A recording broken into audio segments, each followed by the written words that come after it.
Good morning, Ali Velshi. Good morning. We are from Roshni Media Group, and it's an honor to have you with us. It's an honor to have you here. Thank you. Thank you. So we're just going to ask you a few questions. We'll start right away with the inspirational moment of your life.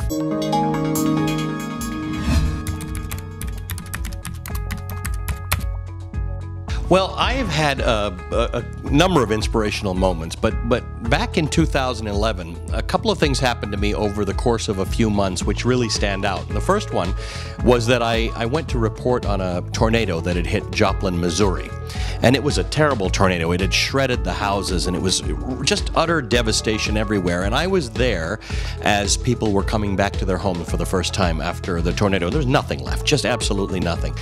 And I'm always inspired by the strength of the human spirit. It's all over the world. We don't often get to see it in that stark setting here in America. It's only when there are natural disasters. But it was like that. I've covered hurricanes and natural disasters before, but to see the strength that people have, they come back, it's all gone. Everything that you, in a consumeristic society, associate yourself with is gone. And they immediately go into this mode of getting ready and rebuilding. And I thought that was really inspirational. And then a few months later, I was in Florida for the final launch of the space shuttle. You know, and I was just covering that, and I thought, what a, you know, it's a neat event.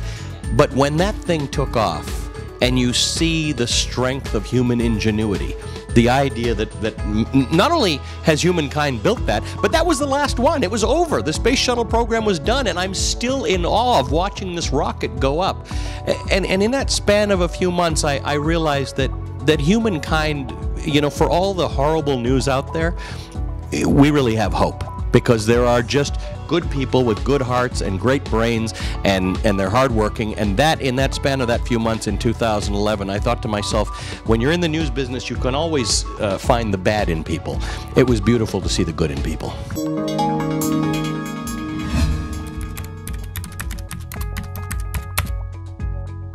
Yeah, I think with each passing day, the need for global diversity grows.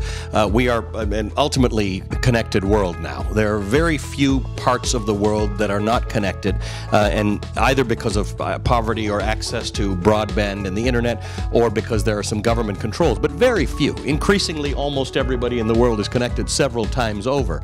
So the need to understand each other and the need to be in real contact with each other is remarkable. This must have been what it felt like in the days of the explorers, where they would go to new lands and they would see new people and new cultures and new spices and new foods. We all get to experience that now. When I was a little kid, it wasn't like that. You experienced what was in your neighborhood and what your parents showed you and what your friends did. Now anybody can experience anything in the world. So as we learn things in school, as we work, we have got to make sure that we are taking the greatest advantage of that, where we are working with and talking to people, that our kids are learning languages, they're learning the history of the world, not just their state. The need for global diversity is, I think, as you said, probably greater now than it's ever been. By the way, that's not even understanding the fact that there are tensions all over the world that we're not going to solve unless we understand the root causes for them.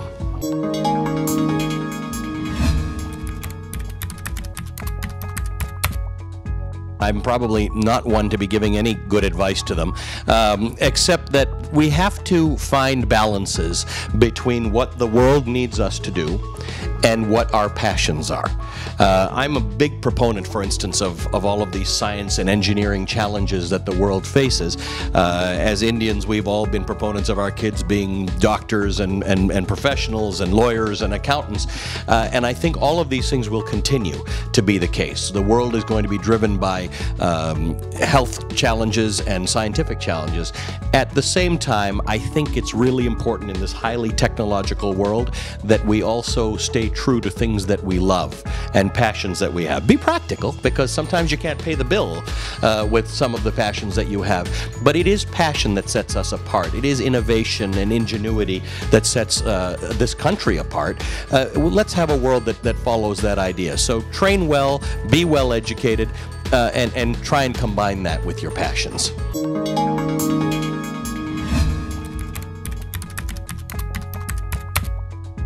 We've done a lot of work here at Al Jazeera, and I have on issues around women in the world. So in most countries, at least developed countries, women make up half the workforce. In some cases, more than half the workforce. More than half the people graduating from universities, for instance. In some parts of the world, in the developing world, women make up a bigger part of the workforce. And even if they're not in the formal workforce, they're on the you know, they're shoring up the house, or they're bringing the water.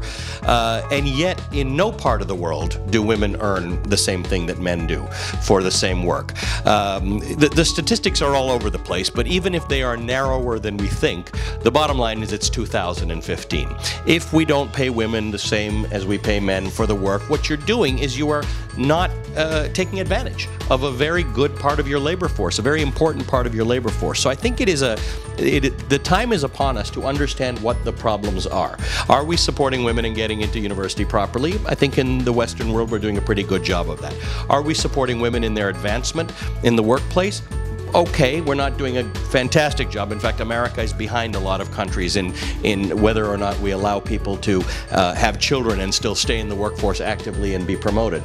And we certainly do not have enough women decision makers. They are not CEOs, they are not senior executives, they are not in politics in the same way. And there are some countries that I'm studying in Northern Europe, in Denmark and in Norway, where they've done a much better job of having women you know, as major decision makers in society. So that's, I think, we have to fix that fairly quickly just to get a more robust global economy, and to, I think we'd have less, you know, we'd have fewer wars and fewer conflicts too if we had more women in decision making. So it's an area that we're studying very closely, and we want to sort of advocate for that. We're dealing with women at the entry levels fairly successfully. We're not dealing with women at the highest levels very successfully.